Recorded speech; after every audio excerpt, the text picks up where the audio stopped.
안녕하십니까. 큐베스트 노무팀 팀장 김기택입니다.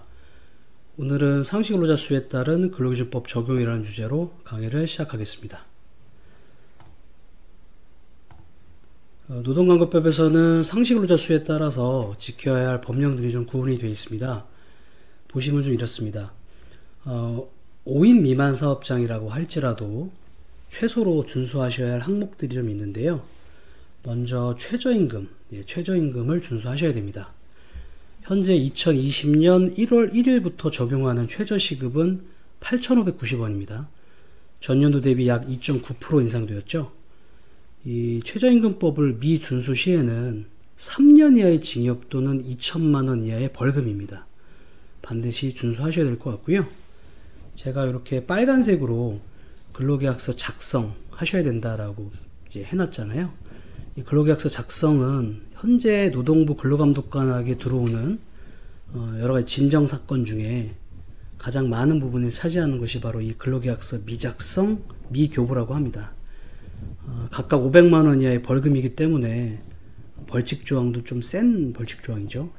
반드시 근로자를 채용한 후에는 근로 개시 전에 근로계약서를 작성하고 교부까지 하시기를 당부드립니다.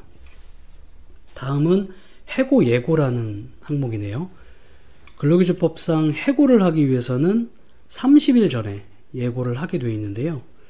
예고를 하지 못할 경우에는 30일분의 해고예고 수당을 지급하셔야 됩니다. 다음에는 주휴일이라는 항목이 있습니다.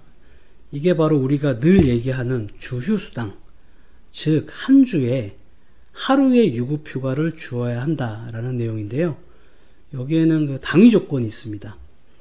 해당되는 근로자가 한 주에 15시간 이상 근로하면서 약정된 근로일을 모두 채울 경우입니다. 즉, 한 주에 15시간 미만으로 근로하는 단시간 아르바이트생들, 이런 분들에게는 사업주 입장에서는 지급 의무가 없게 되겠죠. 다음은 이제 휴게시간입니다. 휴게시간. 사업장에서 보통 하루에 점심시간으로 1시간 휴게시간을 부여하고 있는데요. 틀린 개념은 아닙니다. 근데 엄밀히 말씀드리면 근로기준법에서는 4시간당 30분의 휴게권을 보장하라고 명시되어 있습니다. 참고하셨으면 좋겠고요. 보면 근로자의 날은 매년 5월 1일입니다. 이때 유급휴가를 부여하시면 됩니다. 즉 우리가 위에 말씀드린 이 한 주에 하루의 유급휴가를 주는 것 외에 근로자가 받을 수 있는 유급휴가는 이 근로자의 날 하루가 답니다. 다음은 요 퇴직급여인데요. 퇴직급여는 뭐 말씀 안 드려도 다 아실 것 같습니다. 1년 근무하면 연봉의 12분의 1만큼, 즉 한 달치 임금을 주시는 게 바로 퇴직금의 구조죠. 다음은 요 4대 보험입니다. 4대 보험은 사실 상시근로자 수에 따라 가입 유무가 결정되는 것은 아니고요. 월 근로 시간 또는 월 근로 형태에 따라서 4대 보험을 가입하느냐 안 하느냐라는 것이 결정되는 그런 형태입니다. 4대 보험은 사실 강의할 게 무궁무진하기 때문에 별도로 좀 강의를 편성해 보도록 하겠습니다. 그리고 사업장에 가장 많이 날라오는 것 중에 하나가 요 성희롱 예방교육, 장애인 인식 개선 교육, 개인정보 보호 교육일 것 같습니다. 이 법정 의무 교육, 이것도 5인 미만 사업장이라고 하더라도 반드시 실시하셔야 됩니다. 또 90일에서 120일 사이 출산이 예정되어 있는 근로자에게 부여하는 이 출산휴가, 그리고 1년 내 범위 내에서 평균임금의 50%를 지급하는 이 육아휴직, 만 8세 이하 자녀의 양육을 위해서 사용하겠죠. 그리고 배우자 출산휴가, 이게 작년에 10일로 유급휴가가 결정이 됐습니다. 근로자들이 이 사용 청구를 했을 때는 사업주분들께서는 반드시 이 휴가권을 보장해 주셔야 됩니다. 다음은 이제 10인 미만 사업장을 한번 볼까요?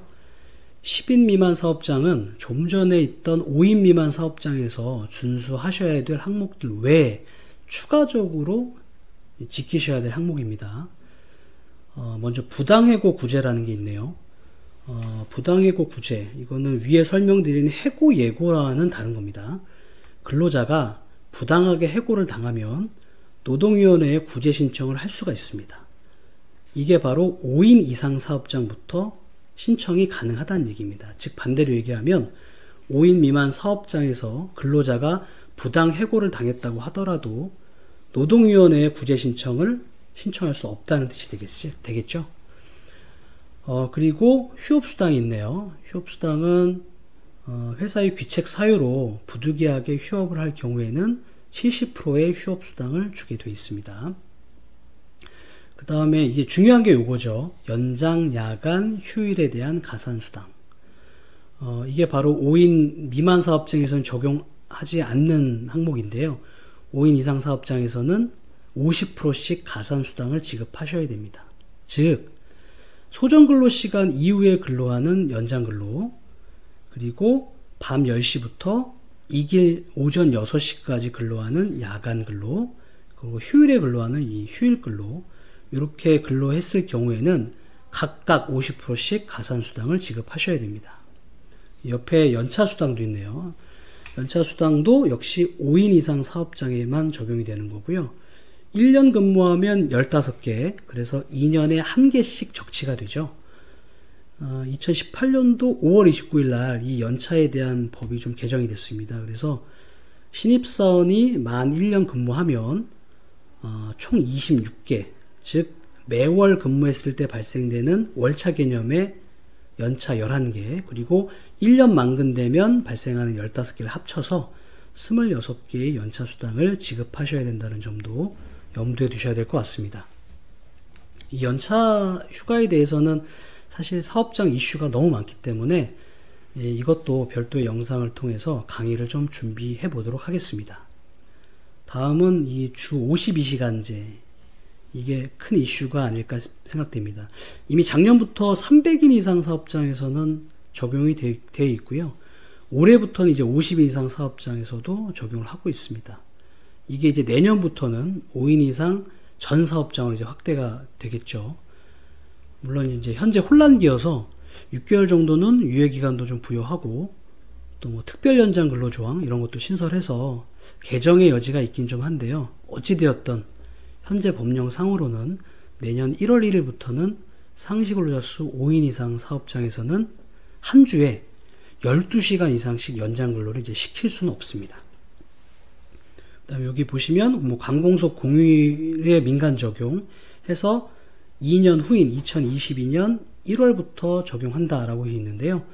이거는 잠시 뒤에 50인 이상 설명드릴 때 다시 한번 설명을 드리겠습니다.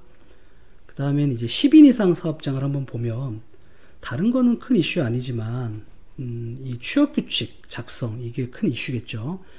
상시근로자 수가 10인 이상이 되시면 반드시 취업규칙을 만들어서 근로자 의견 청취나 또는 근로자의 동의, 이런 과정을 거쳐서 노동부에 신고하셔야 됩니다.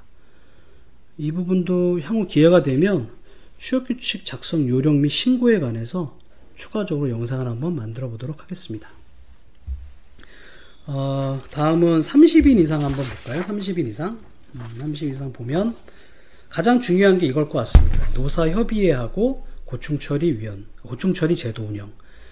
이 노사협의회는 이 근로자 측하고 사용자 측 동수로 최소 3명부터 많게는 10인 이하까지 그렇게 협의체를 구성해서 운영하시면 되는 거고요. 그 다음에 추가적으로 이 채용 절차 공정화 법률도 준수하셔야 되네요. 그 다음에 이제 50인 이상으로 넘어가면 뭐 아까 말씀드렸다시피 주 52시간제, 이게 올해 1월 1일부터 이미 시행이 되고 있고요. 또 장애인 채용이 의무화됩니다. 3.1%의 의무 고용률이 이제 지정이 되어 있는데요. 50인 이상 사업장부터는 장애인도 채용 의무화가 된다. 그 다음에는 이 보건관리자 선임인데요. 이게 기준이 있습니다. 산업위생관리 기사 자격 이상을 취득한 보건관리자를 별도로 선임을 하셔야 됩니다. 그 다음에 아까 말씀드렸던 관공서 공휴일의 민간 적용, 이게 이제 내년 1월부터는 50인 이상 사업장에서 준수하셔야 될 항목인데요.